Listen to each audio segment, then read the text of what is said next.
Believe it or not, I don't hate the people of the former Soviet Union. I don't hate Ukrainians. I don't hate the Polish, Czechoslovakians, Bulgarians.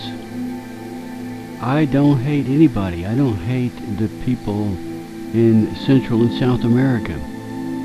I don't. I'm an odd person.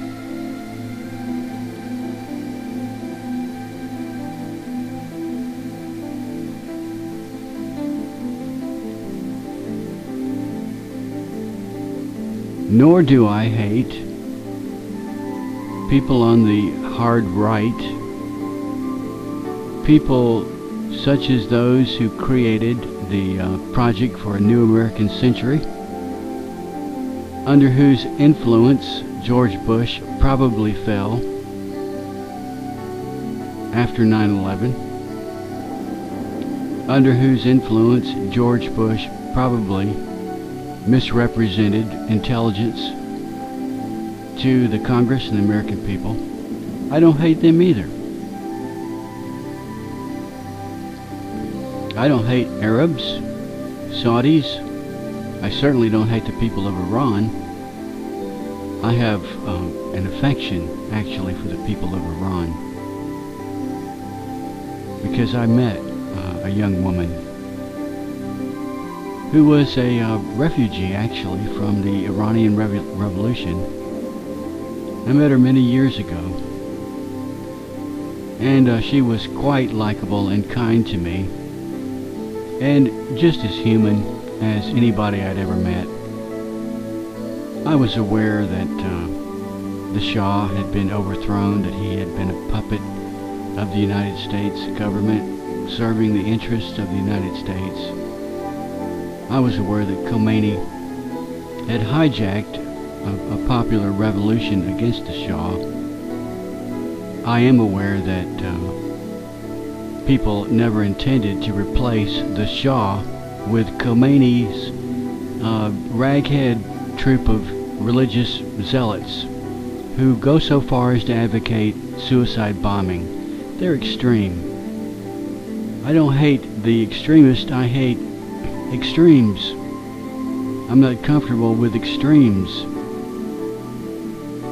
Syria, for example, uses state-owned television programming to recruit children as suicide bombers against Israel. See, I hate that. I don't hate Syrians. I don't hate Palestinians. I'm not, on the other hand, enamored by Jews or Israelis or five-star generals in the United States Army. I don't hate them. I'm a little bit leery of everybody, even my pets. I know, for example, that when my cat rubs against my leg, the cat doesn't love me. The cat is begging for another handout. The cat is attempting unconsciously to push my buttons, because on a certain level we're all robotic. The cat is a little robot designed to beg, or perfectly equipped to beg from through its evolution, to beg from surrogate parents. I am the cat's surrogate mommy or daddy, and kittens push the buttons of their mothers begging for food. We're all affected. My background and my interest really is in science and not politics, but politics can merge into the realm of psychology. And I believe psychology, true psychology, not bogus pop psychology, which everybody's theory of psychology may have a little grain of truth in there somewhere, and there is something to be learned from almost everybody, but I don't follow pop psychology. I have my own version of psychology, and that's another subject. But in the 60s, On American universities, radicals actively, aggressively influenced the American young people. This can be illustrated by graffiti that was written on a wall on a college campus in the 60s. It said, "Question everything." And some wise guy wrote underneath there, "Why?"